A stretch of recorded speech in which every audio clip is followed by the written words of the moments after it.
And welcome back to Iron Mice. It's time to finish up the last 2 levels of World 4. All of a sudden, I'm reminded of the exceptionally good novel series of the Stainless Steel Rat. Move it, guys. Yeah, that was when I was trying to do research for this game, that the Stainless Steel Rat is something that kept coming up in my Google search results. Also, ignore James, there is no time limit for this level. In fact, there really isn't any pressure at all. It's just another level.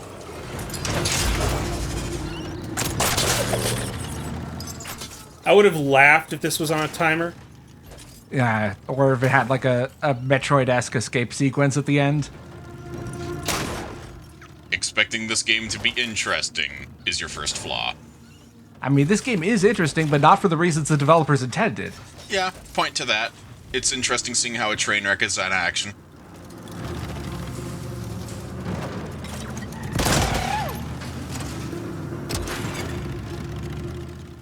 Yeehaw! And you'll notice that when I switch to someone who wasn't Lisa there, it doesn't cut the ammo in half, but there's an extra 60 ammo that just disappears.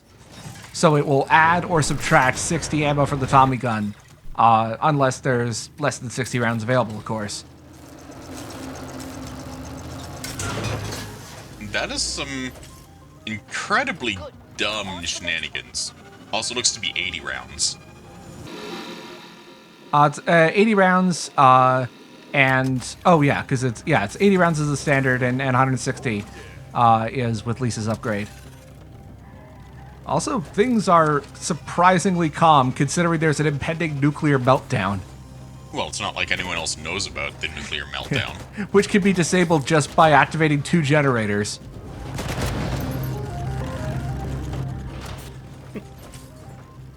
If only Chernobyl knew. Yeah, so in one of our earlier videos, we made plans to discuss the shenanigans on how the guns work and their targeting in this game, and we never actually got around to it, so we may as well take a few seconds to actually talk about that. Basically, the way guns work, and this is related to me by TEM himself, is that they go by XY coordinates instead of Z coordinates. So if there is an enemy that is 1 foot away from you and a level above you, the gun will shoot at that first instead of the enemy 2 feet away from you and about to beat your face in. Yeah, it's X coordinates only. If there's an enemy, yeah, like you said, if there's an enemy 2 feet away, but on this, it doesn't matter for the Y-axis. It's only which enemy is closest to you, but it doesn't distinguish between floors or it take verticality into effect at all. I've had several instances where I've tried to use a shotgun on an enemy and the character points up because there's an enemy on another floor that's technically closer to me, but only horizontally.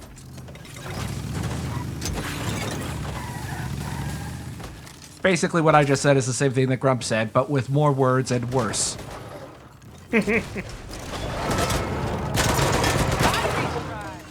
Yeah, I cannot say enough good things about Lisa's ultimate, especially with the later upgrade that increases the area of effect. It adds stun, it stuns enemies and burns with damage over time. So basically, it's one of the few useful skills in this game. Yeah. And right there, that was a demonstration of the stun lock upgrade that Randy has. Basically allows me to use the wheel saw for as long as I want, because the enemy is stunned while using the harpoon. Well, as long as the power lasts. Yeah. Also, I do like, because you can do infinite wheelies, you could also do infinite wheelies while shooting the Tommy gun, which is oddly satisfying. The one thing that's satisfying about this game. I guess if you could do some air tricks, or combine some of the spins and other flips while shooting or using melee, in very specific situations and in very specific contexts, this game can be pretty fun.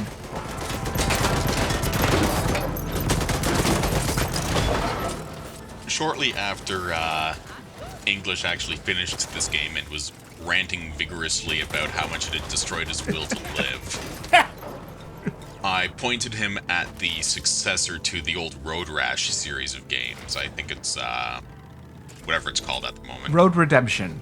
Yeah, Road Redemption. And basically, he spent about 3 days playing that and suddenly regaining a passion for games like this that are actually well made. Yeah, Road Redemption is janky as hell. It's still in early access. It's made entirely by one developer who appears to have stopped adding updates once the pandemic hit, and it's still way more entertaining. Probably because it fits, again, as Grub said, it fits a lot closer to Road Rash, which was a game with a not over the shoulder, but behind the back camera, and focused more on the individual combat with one enemy. Essentially, it was fun.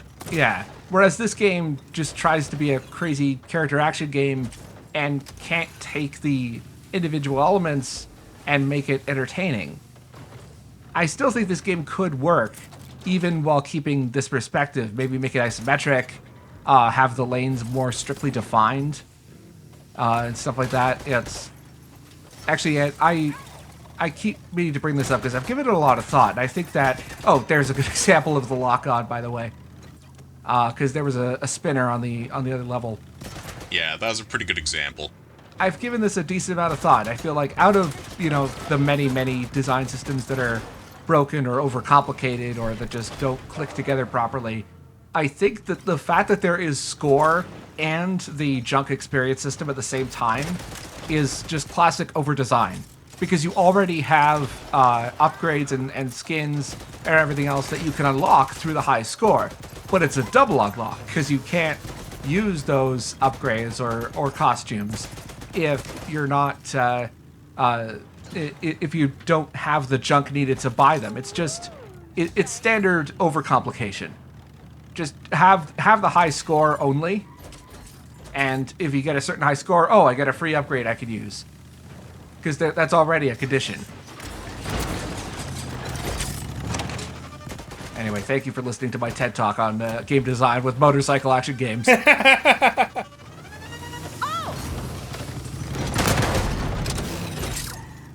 Thank you for amusing us by getting electrocuted in the middle of said TED Talk. Yes, I am playing this live, including the fast forwarding. It's a very, very complicated PC emulator I'm using. Well, I mean, worst case scenario, you can find a 9-volt you can lick. What? Nah. Well, that joke went places. Ooh.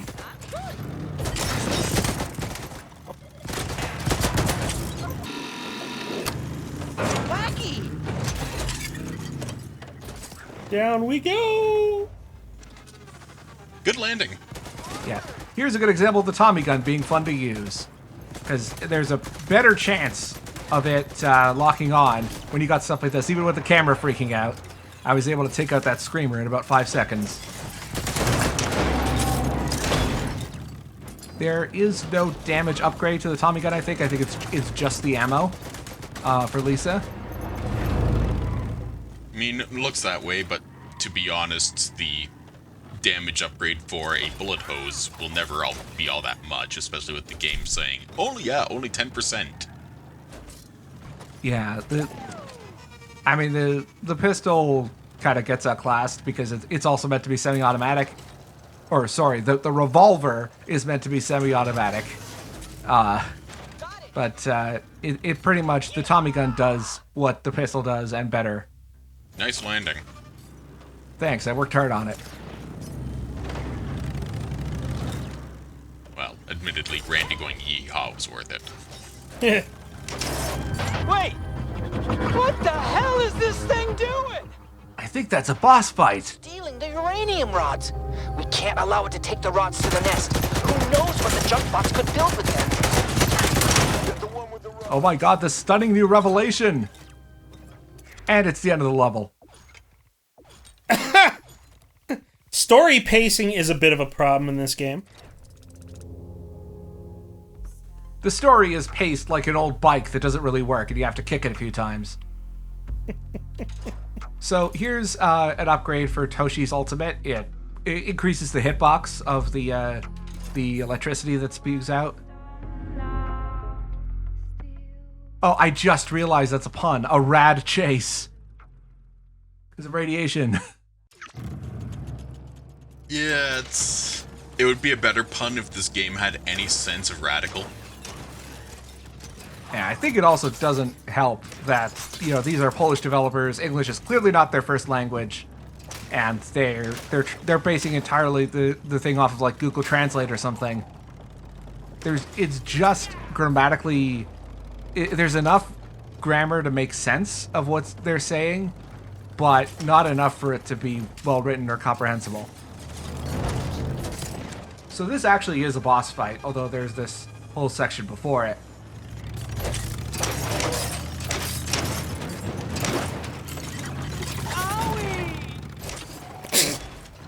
It never gets old. It doesn't. It It never really does. doesn't.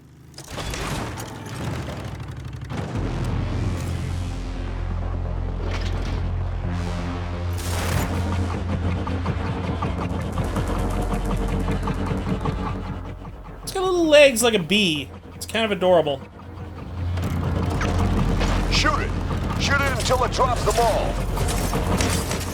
Several videos ago, I mentioned that there was one level where it overrides the random weapon drops and always gives you the Tommy gun. It's this level. And you'll also notice that the carrier is constantly regenerating health. That's because we're not actually trying to shoot it down. You just keep shooting it and it drops the uranium rods. And you just have to make it drop all the rods, and then it'll fly away. I'm also noting that for some strange miracle of coding, the game has actually locked the target for the gun onto the carrier instead of trying to say the usual aim shenanigans. Well, I think it's kind of hard to mess that up when there's only one giant enemy right in front of you. Though there is probably some scripting involved, yeah.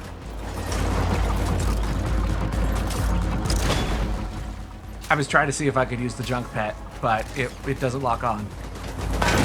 Another one bites the dust. We made it.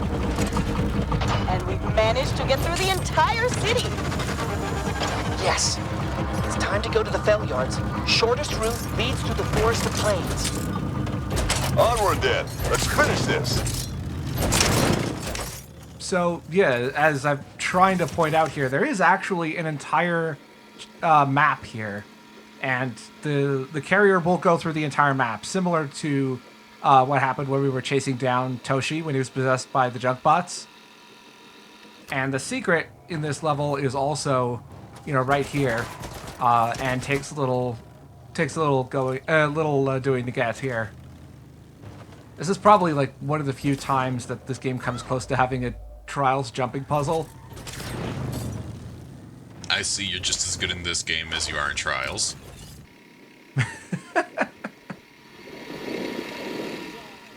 And this was also the point where I realized I was just short of the maximum score requirement. And I was wandering through the level trying to see if I could get anything else. But that was in a second take where I managed to get the all the high score upgrades. This game, ladies and gentlemen. This game. Well, I think that was my fault, kind of. Battery's dry. Anyway, I've included a bit of footage from the second take, because you might have noticed that the carrier actually sticks around after you make it drop all of the uranium rods. Yeah. That's because you'll notice there's a secondary objective. Once it drops all of the rods, apparently it's healing uranium, because after that you can just keep shooting the carrier, and if you destroy it, that fulfills one of the optional objectives. Yes. It's time to go to the Fell Yards. Shortest route leads through the forest of plains. And it will continue flying through the whole level if you let it. Huh.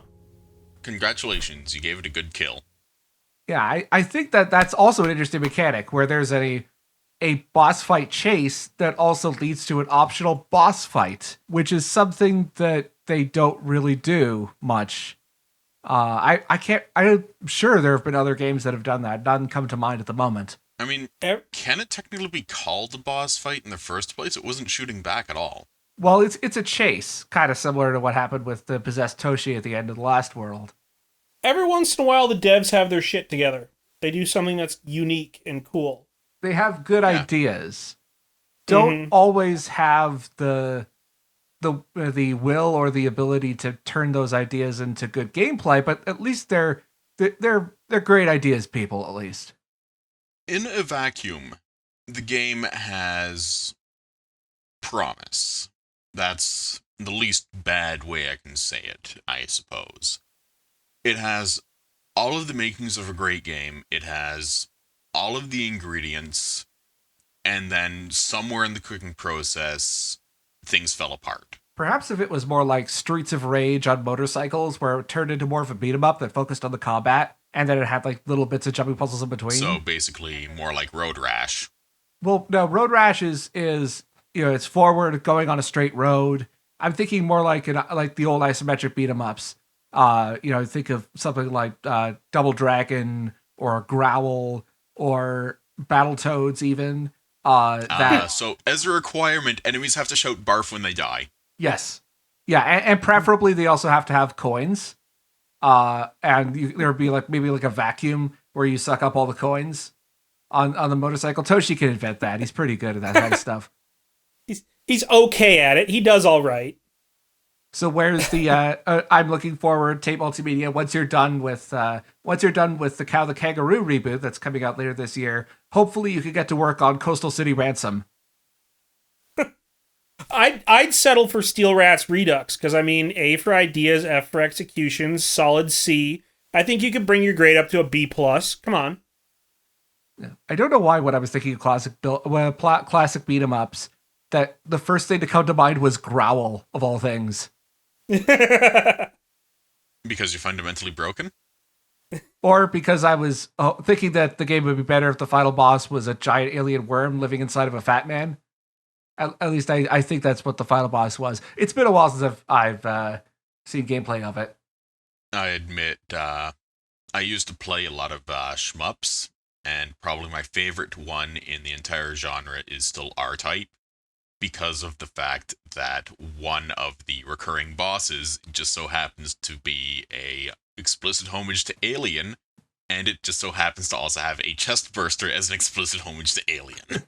So you could say that R-Type is your type. You probably can. It's just one of those games that I have been playing for forever, and I will never beat it because I suck at it, but I enjoy playing it anyway. That describes a lot of games from people's childhoods, yeah. Look, I'm just trying to capture the magic, again, of our previous recording session. Maybe it's not working that well, but hey, at least it's going to stretch the runtime out so people don't realize that this is only a 14-minute video.